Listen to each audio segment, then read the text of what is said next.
Au nom du Père, et du Fils, et du Saint-Esprit. Amen.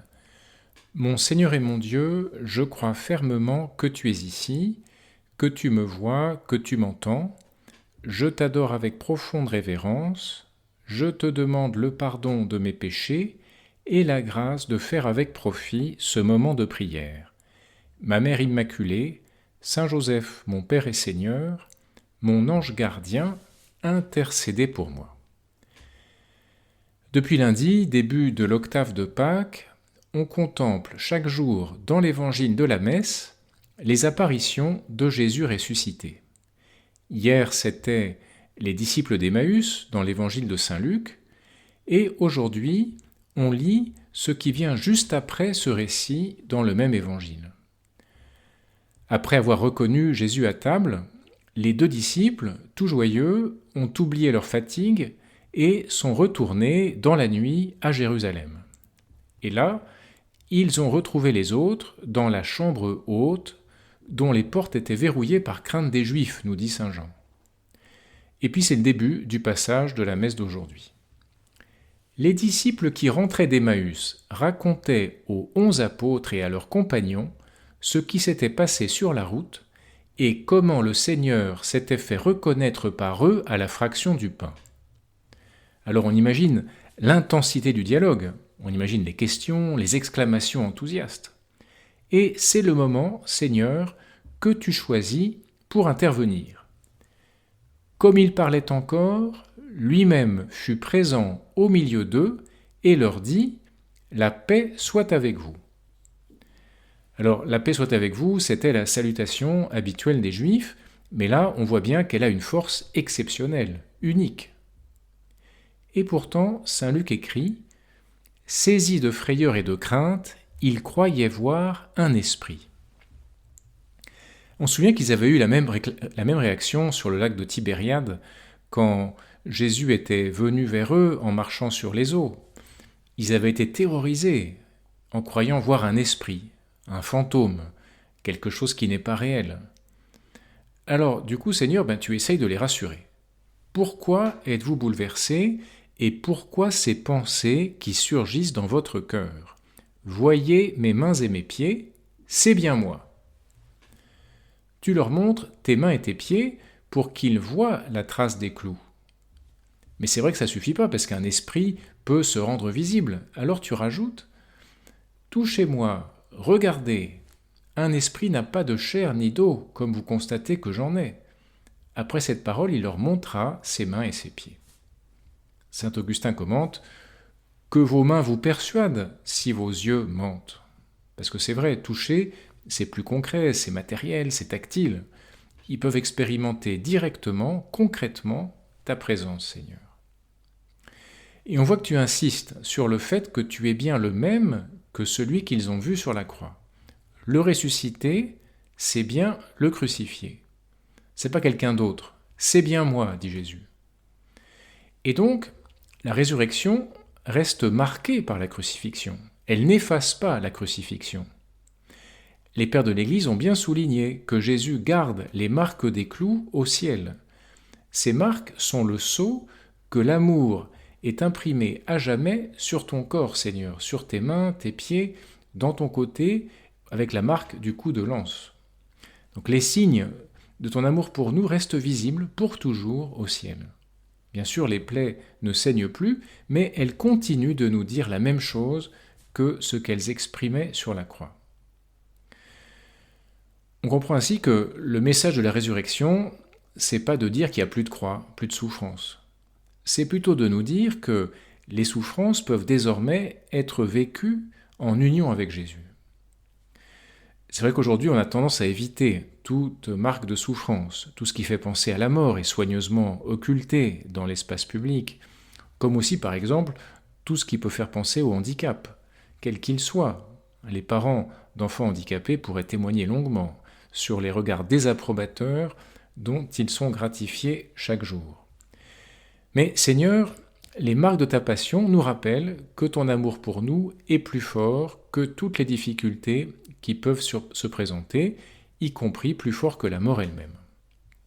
Alors tu insistes. Après cette parole, il leur montra ses mains et ses pieds. Dans leur joie, ils n'osaient pas encore y croire et restaient saisis d'étonnement. On est étonné par la réaction des disciples, parce qu'ils sont à la fois joyeux, mais pas totalement convaincus.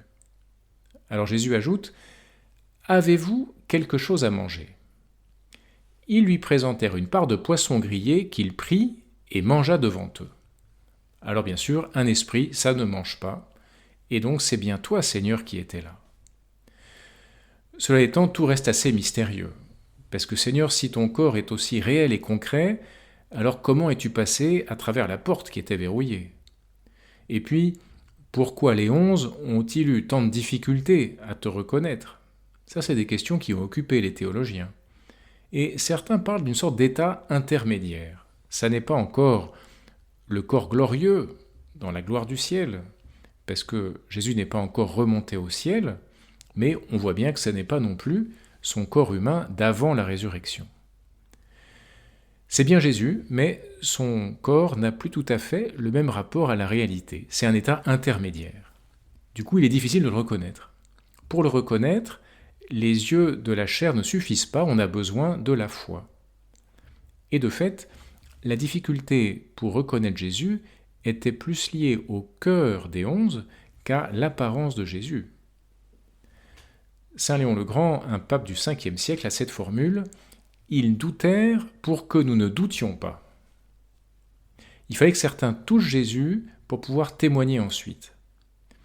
Mais toucher Jésus, ce n'est pas la situation habituelle du chrétien aujourd'hui, qui lui te voit Seigneur avec les yeux de la foi. Les 11 t'ont touché, et nous n'avons plus besoin de te toucher. Pierre s'exclamera dans les Actes des Apôtres, « Nous qui avons mangé et bu avec lui après la résurrection d'entre les morts. » Une fois, j'ai entendu à la radio quelqu'un qui expliquait doctement que les récits de la résurrection sont symboliques. Ce serait juste une façon d'expliquer que Jésus reste présent dans la vie des chrétiens à travers son message, qu'il a une influence dans nos vies et donc on peut dire qu'il est vivant. Ça, on voit que ce n'est pas le message de l'Évangile. C'est pas non plus ce que dit Saint Paul aux Corinthiens. Si le Christ n'est pas ressuscité, notre proclamation est sans contenu, votre foi aussi est sans contenu. Tous ces détails, la marque des clous, le morceau de poisson grillé, tout ça c'est essentiel pour notre foi. Seigneur, tu es vraiment ressuscité. Alors tu ajoutes, voici les paroles que je vous ai dites quand j'étais encore avec vous. Il faut que s'accomplisse tout ce qui a été écrit à mon sujet dans la loi de Moïse, les prophètes et les psaumes. Alors, il ouvrit leur intelligence à la compréhension des Écritures. L'intelligence est toujours mise à contribution dans l'acte de foi. Les apôtres connaissaient les prophéties, ils les avaient entendues depuis leur enfance, mais savoir ce qui doit arriver, ça ne suffit pas pour reconnaître la chose quand elle arrive effectivement. Il leur fallait un élément en plus, et c'est ce que leur donne Jésus. Il ouvre leur esprit à l'intelligence des Écritures, c'est-à-dire à la foi. Et dès cet instant, ils croient. Ils croient que celui qui est là, c'est vraiment Jésus vivant. Et Seigneur, tu conclus, « Ainsi est-il écrit que le Christ souffrirait, qu'il ressusciterait d'entre les morts le 3e jour, et que la conversion serait proclamée en son nom pour le pardon des péchés à toutes les nations, en commençant par Jérusalem. À vous d'en être les témoins. » Eh bien, cette mission, Seigneur, c'est désormais la nôtre. Alors, pour conclure, tournons-nous vers la Vierge Marie, notre Mère, qu'elle nous aide à être ces chrétiens, ces véritables témoins, ces témoins du Christ vraiment ressuscité, dont nos amis et dont le monde ont besoin. Je te remercie, mon Dieu, des bonnes résolutions, des actes d'amour et des inspirations que tu m'as communiquées dans cette méditation. Je te demande de m'aider à les mettre en pratique. Ma Mère Immaculée, Saint Joseph, mon Père et Seigneur, mon ange gardien, intercédez pour moi.